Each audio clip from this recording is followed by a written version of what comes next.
திராவிட முன்னேற்றக் கழகத்தின் பவள விழா நாயகர் தமிழ்நாடு முதல்வர் பெருமதிப்பிற்குரிய அண்ணன் தளபதி அவர்களே, தமிழர் தலைவர் ஐயா ஆசிரியர் அவர்களே, அன்பு இளவல் உதயநிதி அவர்களே, மேடையில் அமர்ந்திருக்கும் திராவிட முன்னேற்றக் கழகத்தின் மூத்த தலைவர் பெருமக்களே, தோழமை கட்சிகளை சார்ந்த தலைவர்களே, திரளாக கூடியிருக்கிற திராவிட இயக்க சொந்தங்களே, உங்கள் அனைவருக்கும் என்னுடைய பணிவார்ந்த வணக்கத்தை தெரிவித்துக் கொள்கிறேன். முத்தமிழறிஞர் கலைஞரின் முன்னிலையில் தமிழர் தலைவர் ஐயா ஆசிரியர் அவர்கள் ஒரு முறை பேசினார். விடுதலை சிறுத்தைகள் கட்சி திராவிட இயக்கத்தின் மூன்றாவது குழல் என்று சொன்னார்.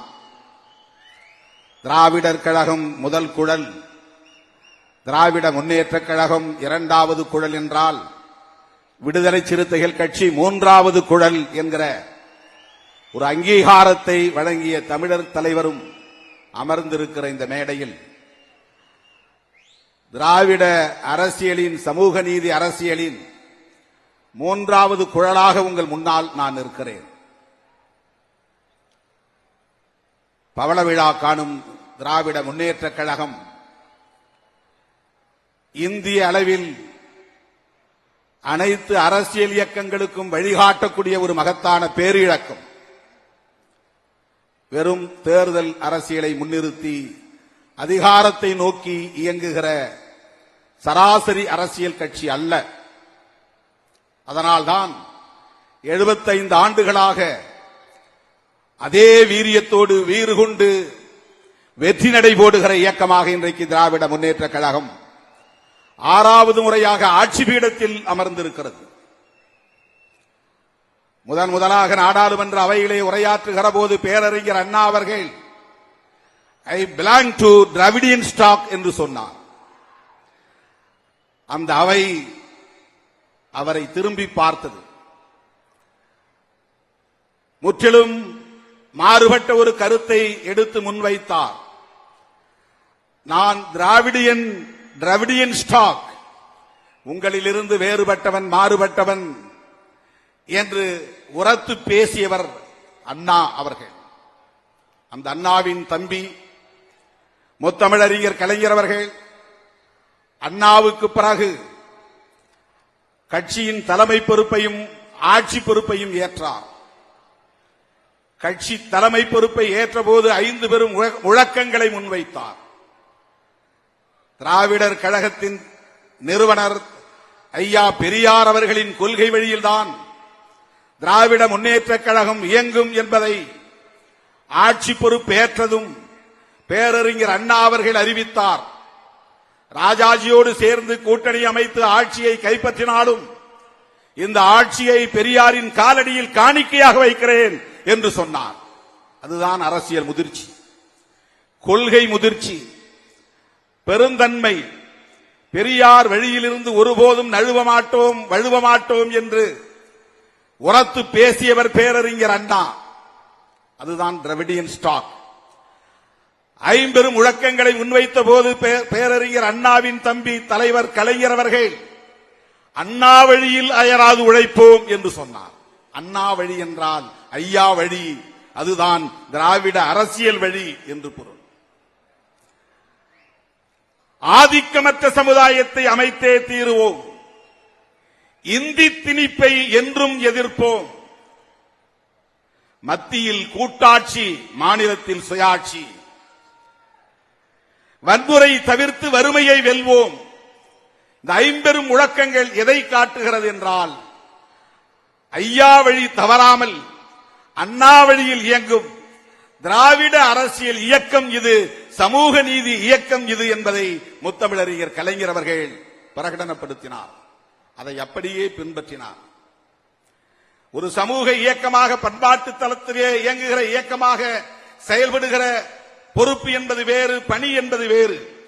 ஒரு தேர்தல் கட்சியாக வந்த பிறகு பேரறிஞர் அண்ணா அவர்கள் எந்த தயக்கமும் இல்லாமல் பெரியார் கொள்கையை நடைமுறைப்படுத்துவதில் தீவிரம் காட்டினார். இந்தியாவிலேயே முதலாக ஒரு சமூக புரட்சியை ஏற்படுத்தக்கூடிய வகையில சுயமரியாதை திருமணத்தை சட்ட அங்கீகாரம் பெற்றார். வேறு எந்த மாநிலத்திலும் இது கிடையாது.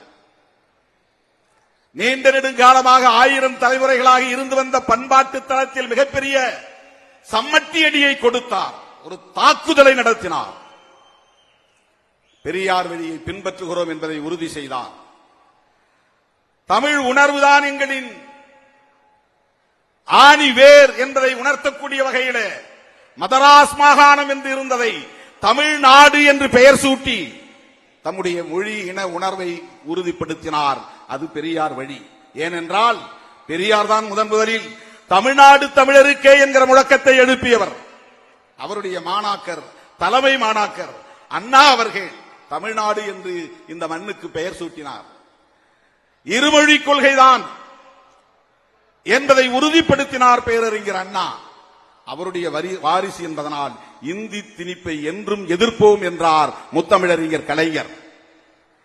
அதை ஏற்க மாட்டோம், தேசிய கல்விக் கொள்கையின் மூலம் நீ திணித்தாலும் என்று இன்றைக்கும் அதை நடைமுறைப்படுத்துகிறவர் அண்ணன் தளபதி அவர்கள். அதனால்தான் நேற்று பிரதமரை போய் சந்திக்க நேர்ந்தது. நீங்கள் திணிக்கிற தேசிய கல்விக் கொள்கையின் மூலம் மும்மொழி கொள்கையை திணிக்க பார்க்கிறீர்கள், ஒருபோதும் நாங்கள் ஏற்றுக்கொள்ள மாட்டோம் என்று இன்றைக்கும் I belong to Dravidian stock என்று சொல்லுகிற துணிச்சலை பெற்றவர் தளபதி அவர்கள். அந்த லெகசி, டிராவிடியன் லெகசி தளபதி அவர்களிடத்திலே இன்றைக்கு இருப்பதனால்தான் இந்த ஆட்சியே டிராவிடியன் மாடல் என்று பிரகடனப்படுத்தி இருக்கிறார். கலைஞர் கூட அதை அறிவிக்கவில்லை. அண்ணா அரசு என்று சொல்லி இருக்கிறார். ஆனால் எப்படிப்பட்ட ஒரு ஆட்சியை நாங்கள் நடத்துகிறோம் என்பதை இந்திய நாடே அறிந்து கொள்ளக்கூடிய வகையிலே இது டிராவிடியன் மாடல் என்று பிரகடனப்படுத்தியவர் தளபதி அவர்கள். இவரை வெறும் குடும்ப வாரிசு என்கிறார்கள். கருத்தியல் வாரிசு, பெரியாரின் கொள்கை பேரன். பெரியார் வழியில் அவர் தொடர்ந்து இயங்குகிறார் என்பதற்கு இதைவிட வேறு சான்று தேவையில்லை. இந்தி திணிப்பை என்றும் எதிர்ப்போம். முத்தமிழறிஞர் கலைஞர் மாநிலத்தில் சுயாட்சி, மத்தியில் கூட்டாட்சி, இந்த முழக்கம் இந்திய மாநிலங்களில் எந்த முதல்வராலும் இதுவரையில் முன்வைக்கப்படவில்லை. அரசமைப்பு சட்டத்தின்படி எழுப்பிய முழக்கம். அதற்காக முதலில் 1969 பி.வி. ராஜமன்னார் தலைமையிலே ஒரு குழுவை அமைத்து இந்திய ஒன்றிய அரசுக்கும் தமிழ்நாடு மாநில அரசுக்கும் இடையிலான உறவுகள் குறித்து விசாரணை நடத்த சொன்னவர். அதை பின்பற்றித்தான் பஞ்சாபிலே ஆனந்தப்பூர் சாஹிப் தீர்மானம் நிறைவேற்றப்பட்டது. மேற்கு வங்கத்திலே ஒரு கமிட்டி உருவாக்கப்பட்டது. அதன் பிறகுதான் இந்திய ஒன்றிய அரசு சர்க்காரியா தலைமையிலே மத்திய மாநில அரசுகளுக்கு இடையிலான உறவை பற்றி விசாரிப்பதற்கென்று ஒரு குழு அமைக்கப்பட்டது. இந்த தாக்கத்தை ஏற்படுத்தியவர் முத்தமிழறிஞர் கலைஞர் அவர்கள்.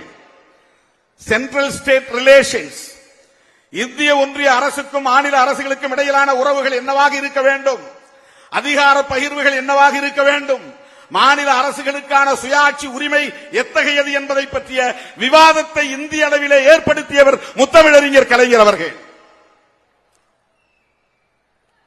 அதேபோல இந்தியாவில் எந்த மாநில முதல்வர்களும் பின்பற்றாத பல நலத்திட்டங்களை முதலில் அறிமுகப்படுத்தியவர் முத்தமிழறிஞர் கலைஞர். கண்ணொளி வழங்கும் திட்டம் உலகில் இந்தியாவில் வேறு எந்த மாநிலத்திலும் அது கிடையாது. குடிசை மாற்று வாரிய திட்டம், கூரை குடிசைகளை எல்லாம் நகர்ப்புறங்களிலே அவற்றையெல்லாம் நீக்கி அழகுபடுத்தி கட்டிடங்களில், அடுக்குமாடி கட்டிடங்களில் எளிய மக்கள் வாழ முடியும் என்பதை முதலில் உருவாக்கியவர்.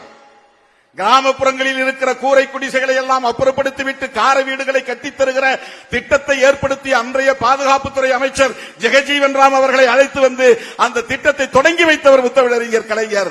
அதை பார்த்த பிறகுதான் ஜெகஜீவன் ராம் அவர்கள் இந்திரா காந்தி அம்மையாரிடத்தில் எடுத்துச் சொல்லி இந்திரா ஆவாஸ் யோஜனா என்கிற ஒரு புதிய திட்டத்தை இந்திய அளவிலே இன்றைக்கு இந்திரா நினைவு குடியிருப்பு திட்டம் உருவானது என்றால் அதற்கு அடிகோலியவர் முத்தமிழறிஞர் கலைஞர் அவர்கள்.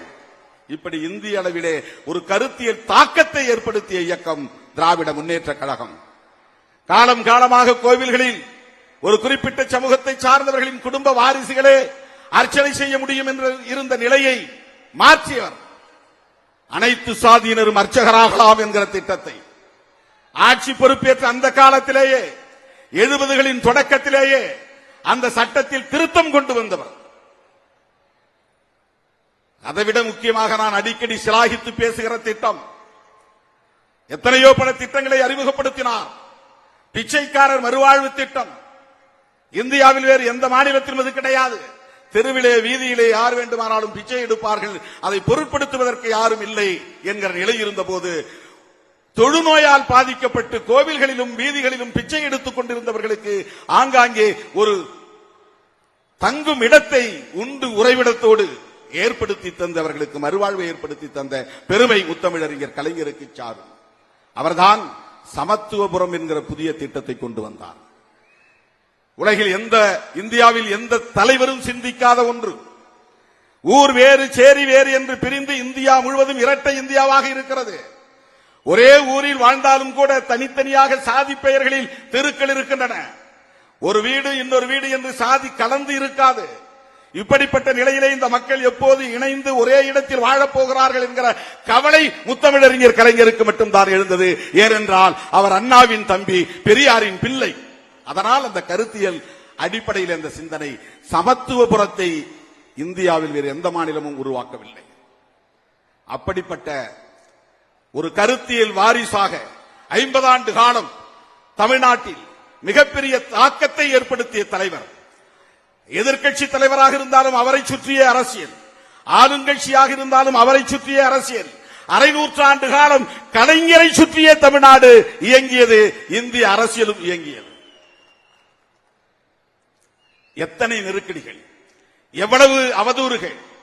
விசா காலத்திலே நெருக்கடி, அதன் பிறகு கட்சி 2 முறை பிளவுபட நேர்ந்தது, அந்த நெருக்கடி. அதன் பிறகு ராஜீவ்காந்தி படுகொலை, அதனால் மிகப்பெரிய சரிவு, மிகப்பெரிய பாதிப்பு. அதன் பிறகு அண்மையிலே 2009 ஈழத்தில் நடந்த இனப்படுகொலை, அது தொடர்பான அவதூறு பிரச்சாரங்கள். இப்படி எத்தனையோ பல நெருக்கடிகளை தாண்டி 75 ஆண்டுகளாக இந்த இயக்கம் தாக்குப்பிடித்து நிற்கிறது. பவள விழா காண்கிறது, ஆட்சி பீடத்தில் அமர்ந்திருக்கிறது. இந்த காலகட்டத்தில் அண்ணா இருந்தால் தட்டி கொடுப்பார், கலைஞர் இருந்தால் உச்சி மோந்து முத்தம் கொடுப்பார். அப்படி ஆளுமை வாய்ந்த, பேராளுமை வாய்ந்த தலைவராக இன்றைக்கு நம்முடைய தளபதி அவர்கள் தொடர் வெற்றி, 2019 வெற்றி, 2021 வெற்றி, 2024 வெற்றி,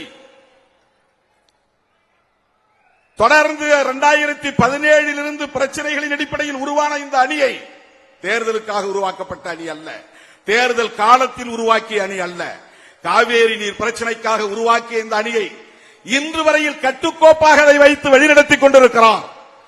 வேறு எந்த மாநிலத்திலும் ஒரு அணி தேர்தல் காலத்தில் உருவாகும், தேர்தல் முடிந்ததும் சிதறி போகும். ஆனால் இந்த அணி இன்றைக்கும் கட்டுக்கோப்பாக இயங்குகிறது என்றால் அதற்கு அண்ணன் தளபதி அவர்களின் ஆளுமை மிக்க வழிநடத்துதல் தான். தொடர் வெற்றியை சாதித்து மிக பெரும் சாதனையாளராக இன்றைக்கு நிற்கிறார். வெறும் பதவிக்கான அரசியலாக அவர் செய்யவில்லை. அதனால்தான் ஒரு நாளைக்கு முன்னொரு முறை இது திராவிடியன் மாடல் ரூலிங், இது திராவிட மாடல் ஆட்சி என்று திரும்ப திரும்ப சொல்லுகிறார், மீண்டும் மீண்டும் சொல்லுகிறார். ஒன்றை சொல்லி நான் முடிக்க விரும்புகிறேன். முத்தமிழறிஞர் கலைஞர் அவர்கள் சொல்வார், தந்தை பெரியாரின் நெஞ்சில் தைத்த முல்லை எடுக்க அனைத்து சாதியினரும் அர்ச்சகராகலாம் என்கிற சட்டத்தை நான் கொண்டு வந்தேன். தந்தை பெரியாரின் நெஞ்சிலே அது ஒரு நெருடலாக இருந்தது, அது ஒரு முள்ளாகி இருந்து உறுத்திக் கொண்டே இருந்தது. அந்த முல்லை எடுக்க வேண்டும் என்பது எனது முனைப்பாக இருந்தது. அதன் அடிப்படையில் தான் அனைத்து சாதியினரும் அர்ச்சகராகலாம் என்கிற சட்டத்தை கொண்டு வந்தேன் என்று பெருமையோடு சொன்னார். இன்றைக்கு அது நடைமுறையில் உங்கள் காலத்தில் இருக்கிறது. நான் ஒரு வேண்டுகோளை வைக்கிறேன். பேரறிஞர் அண்ணா கண்ட கனவு, அவர் சொன்னார், நான் கொண்டு வந்த இந்த மாற்றங்களால் இருமொழி கொள்கை உறுதிப்பாடு, தமிழ்நாடு பெயர் சூட்டுதல், சுயமரியாதை திருமணம், இந்த மூன்றுக்கும் எதிராக யாராவது பேச முனைந்தால் திராவிட முன்னேற்றக் கழகத்தின் சார்பில் அல்லது தமிழக மக்களின் சார்பில் மிகப்பெரிய கிளர்ச்சி உருவாகும் என்று அந்த கொள்கை பகைவர்கள் அஞ்சும் நாள் எவ்வளவு நாளோ அதுவரையில் என்னுடைய ஆட்சி நடக்கிறது என்று பொருள், தமிழ்நாட்டில் என் ஆட்சி நடக்கிறது என்று பொருள் என்று சொன்னார். இந்த மூன்று நிலைப்பாடுகளுக்கும் எதிராக எவனும் சிந்திக்க முடியாது, அச்சப்படுவான். அந்த அச்சம் நீடிக்கிற வரையில் என்னுடைய ஆட்சி என்று அப்போதே அவர் கிளைம் செய்து கொண்டார். இன்றைக்கு நடப்பது கலைஞர் அரசு என்பதை விட அண்ணா அரசுதான். தளபதியின் தலைமையிலே நடக்கிற இந்த அரசு அண்ணா அரசு, அண்ணா ஆட்சி. ஏனென்றால் எந்த சக்தியாலும் சுயமரியாதை திருமண சட்டத்தின் மீது கை வைக்க முடியாது. எந்த சக்தியாலும் தமிழ்நாடு என்கிற பெயரை மாற்ற வேண்டும் என்கிற துணிச்சல் இருக்க முடியாது. எந்த சக்தியாலும் இருமொழி கொள்கையை மாற்றிவிட்டு மும்மொழி கொள்கையை திணிக்க முடியாது.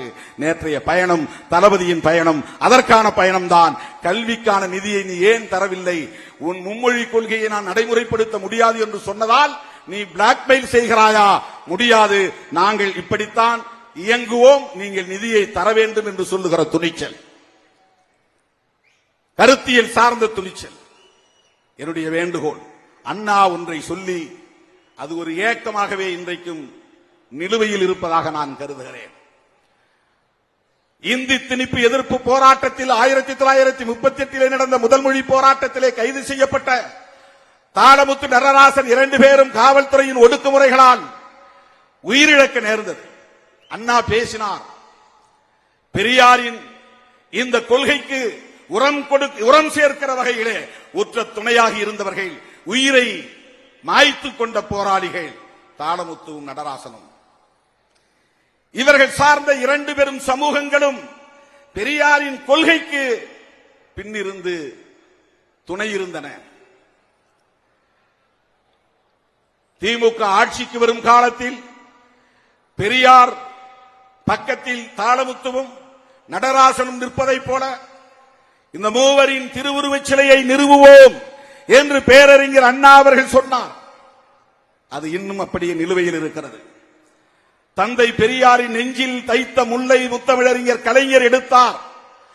அண்ணாவின் ஏக்கத்தை நீங்கள் நிறைவேற்ற வேண்டும். திராவிட மாடல் ஆட்சியிலே பெரியாருக்கு நடராசன் தாளமுத்துவோடு இருக்கிற திருவுருவச் சிலையை நீங்கள் எழுப்ப வேண்டும். இந்த வேண்டுகோளை வைத்து என்றென்றைக்கும் விடுதலை சிறுத்தைகள் கட்சி, திமுக, திராவிட முன்னேற்ற கழகம், திராவிடர் கழகம் ஆகிய இரட்டை குழல் துப்பாக்கியோடு 3வது குழலாக இருக்கும்.